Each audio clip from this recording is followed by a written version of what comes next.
Hello, I'm Jonathan Douglas, and in this episode of Art Smart, we're going to talk about Thomas Kinkade. William Thomas Kinkade III was born in 1958 in the town of Placerville, near Sacramento, California. According to his biography and publicity statements from thomaskinkade.com, he grew up in poverty. The county in which I reside and grew up has a per capita median income of $20,000, and I can only presume that Sacramento, California is significantly more affluent than that.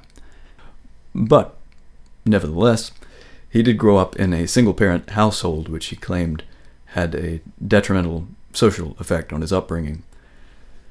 Still, he was able to attend college, and in the neighborhood where he was growing up, he was around artists, professional artists, which are indeed a rare breed of American. But Mr. Kinkade documented a lot of his life, his childhood, in his autobiography, which was later made into a delightful film called The Christmas Cottage, which stars one of my favorite actors, the late great Peter O'Toole. Whenever I was growing up, I saw Thomas Kinkade everywhere. Well, you got your Thomas Kinkade stationery, Thomas Kinkade wall clocks, Thomas Kinkade mouse pads, Thomas Kinkade screensavers, Thomas Kinkade Bible covers, Thomas Kinkade notebooks, Thomas Kinkade t-shirts, Thomas Kinkade dog vests, Thomas Kinkade bookmarks, Thomas Kinkade automotive decals, Thomas Kinkade greeting cards, Thomas Kinkade giclée prints, Thomas Kinkade stretched canvases, and you can have them artist signed for a premium. This is not affiliated with any of the subsidiary properties of thomaskinkade.com. Speaking of thomaskinkade.com, it is interesting to note that the company was able to trademark the phrase painter of light, which was previously ascribed to J.M.W. Turner, who was obviously not as financially successful as Thomas Kinkade. There are several interesting interviews with Thomas Kinkade's wife on his documentary, which was produced by the company, and she describes whenever their marriage had started that Thomas was struggling to earn a living with his paintings, and they were selling them directly from their house, and she described having dozens of tubes of prints, I guess, lined up in their hallway preparing to ship out. It's not entirely clear from the documentary material on Thomas Kinkade's website or the Wikipedia article the point, the fulcrum between him being a struggling artist to being insanely successful. But it would have been sometime in the early 1980s. Thomas Kinkade was working with another artist friend from college and doing a lot of plein air painting, like landscape studies. One of the documentary films, they mentioned that he traveled to, I believe it was Alaska, to study the mountains, which is a bit absurd, and I intend to do a video about plein air painting to discuss why I see it as being pretentious and unnecessary. But be that as it may, he did a lot of landscape studies, and technically Thomas Kinkade was a good painter, and I'm sure it helped him. Like, I've done a lot of plein air painting. I'm not throwing shade on plein air painting altogether, but at some point he made an association or affiliation with Ralph Bakshi, who produced this animated film called Fire and Ice. Kinkade did the watercolor backgrounds in that film, and it was a fairly successful film from what I can gather at the time. And interestingly, this is a bit of an aside, but Ralph Bakshi, I associate him as being left of center, progressive politically, sort of a free spirit. Thomas Kinkade, I associate quite the opposite. I see him as being very regressive politically, very conservative. Some of the photographs on Wikipedia were from Thomas Kinkade at a Thomas, the presidential candidate, Fred Thompson.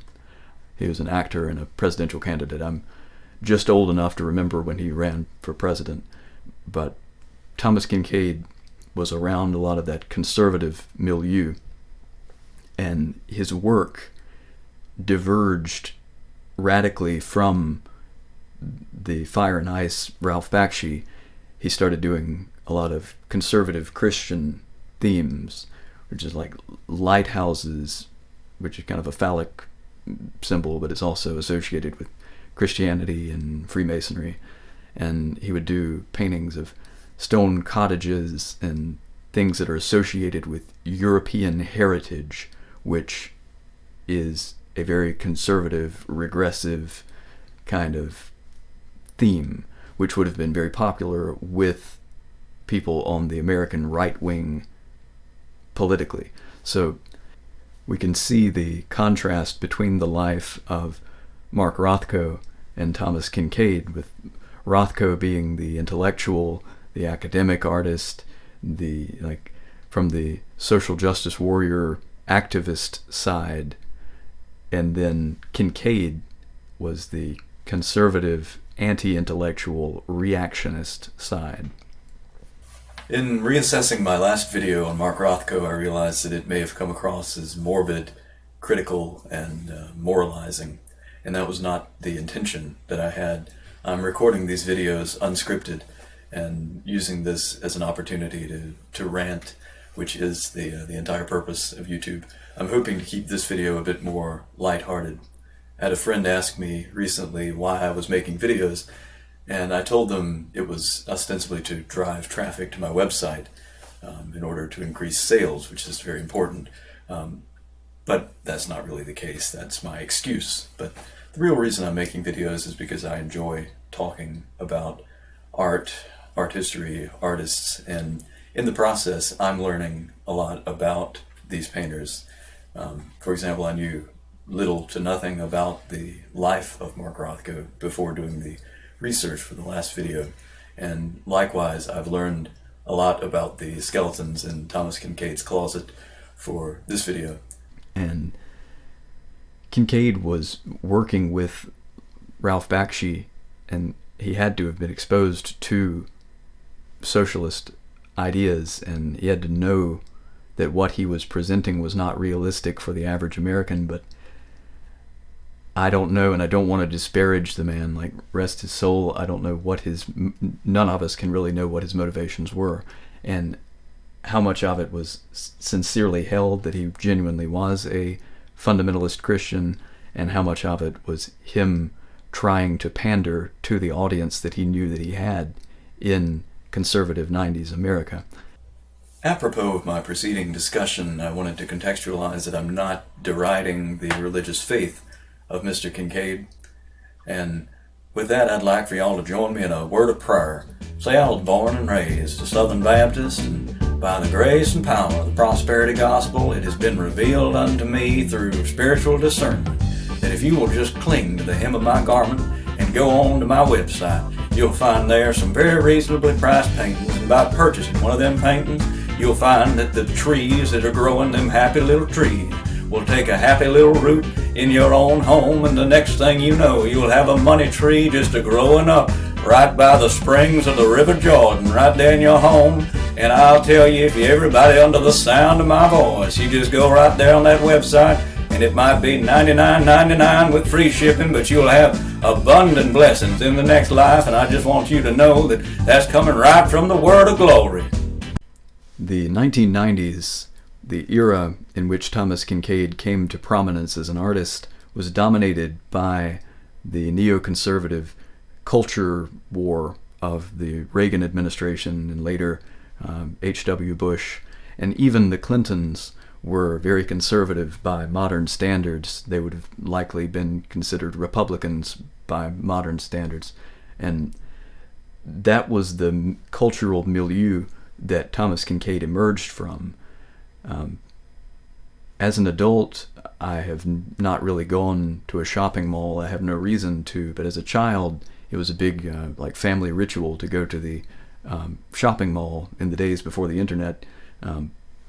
They had an arcade, and I remember this bookshop there that had, I suppose they were fantasy novels, but they had a lot of dragon illustrations. And being a young adolescent boy, I was fascinated by dragons, because dragons are badass, and these would have been considered part of that culture war, satanic panic, xenophobia, where fantasy literature, dragons, tarot cards, yoga, anything that was not fundamentalist Christian was dangerous.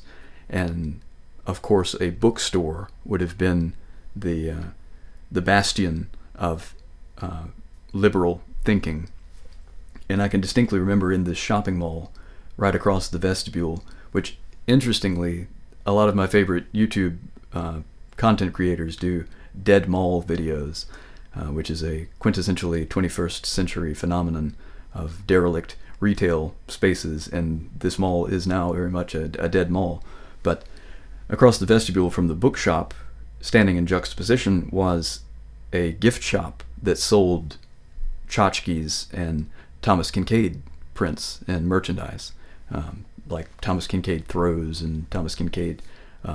I distinctly remember these plastic lights with like a waterfall and some sort of, I don't know if it was LED, or at that time it was probably some sort of miniature light bulb, but it had the effect of like flowing water, and it was the tackiest thing. A lot of my friends, like I was fortunate to have grown up in a fairly stable home environment. A lot of friends grew up in mobile home parks, and I used to see those waterfall clocks in trailers in mobile home parks all over the place. And interestingly, Thomas Kinkade was quoted as having said that 1 in 20 Americans owned one of his paintings. And doing the math, that's 15 million Americans owned a piece of like a Thomas Kinkade print. And Thomas Kinkade's net worth was $70 million US.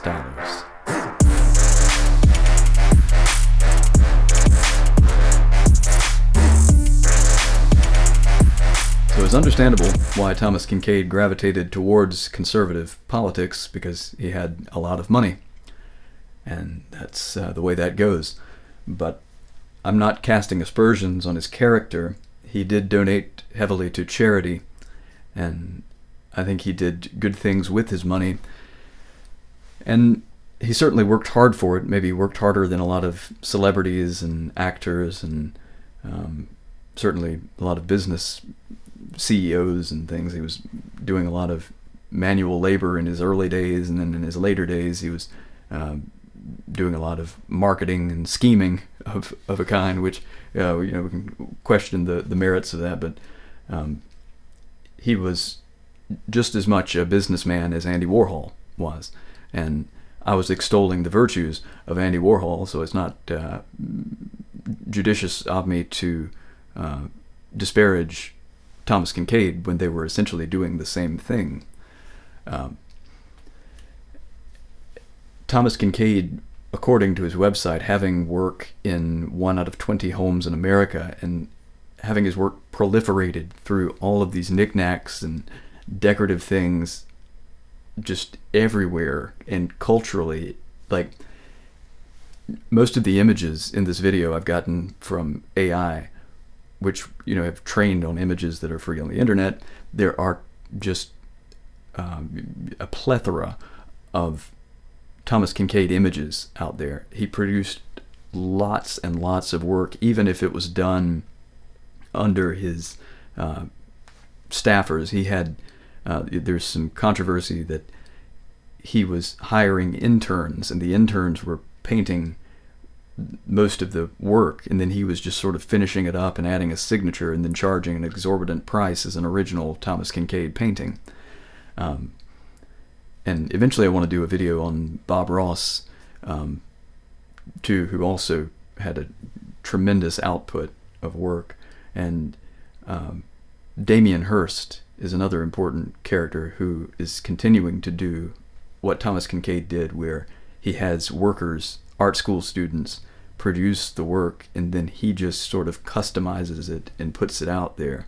And Thomas Kinkade really was the progenitor of merch, especially for artists. And nowadays it's very common. There are artists that I've seen who spend tremendous amounts of money to get these glossy portfolio printouts, like a catalog of their work, and they gatekeep their paintings to the point where you go on their website, there are no prices listed. It's my work is represented by this gallery, and if you would like to see a catalog of my work, you can send me $300 for a glossy print catalog of my work, and then you can see if there's one of those images that appeals to you, and you can go to this gallery and ask the gallery if they will give you a price list or something like that. Meanwhile, folks like me are out here selling our paintings out of the trunk of our car for $100, and negotiating from that and haggling down because people don't want to pay that much, and you got to throw in a free frame or free shipping or something. There's that marked dichotomy between like the average working artist, the average illustrator, and game developers. There are people out there that are working 9-to-5 jobs, like producing art for companies, or illustrations and that kind of like animators that are being paid like $10 an hour. Meanwhile, folks like Thomas Kinkade and Stefan Baumann charging $10,000 to $20,000 for a painting. And in the 1990s, before the internet, it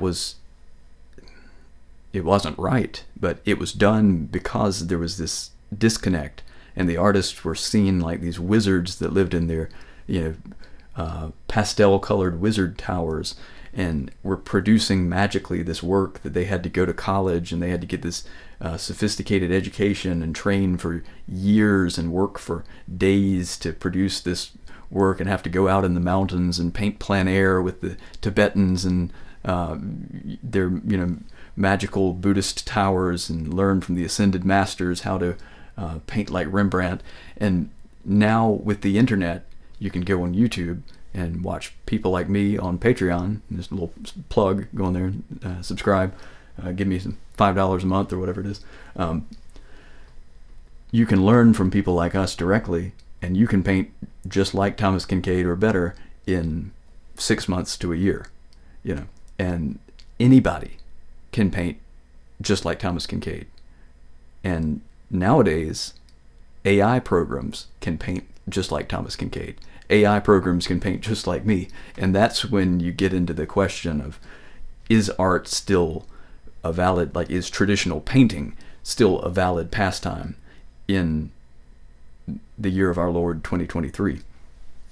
And the argument that I make when I'm trying to sell my work to people is that you can see the mark making, the texture, the mistakes, and all that goes into it. A lot of my paintings are painted over in layers, so there's archaeologists can go down and see what happened underneath it, and there's that, you can say that there's a spiritual angle, that the emotions and the time go into this work as a tangible thing.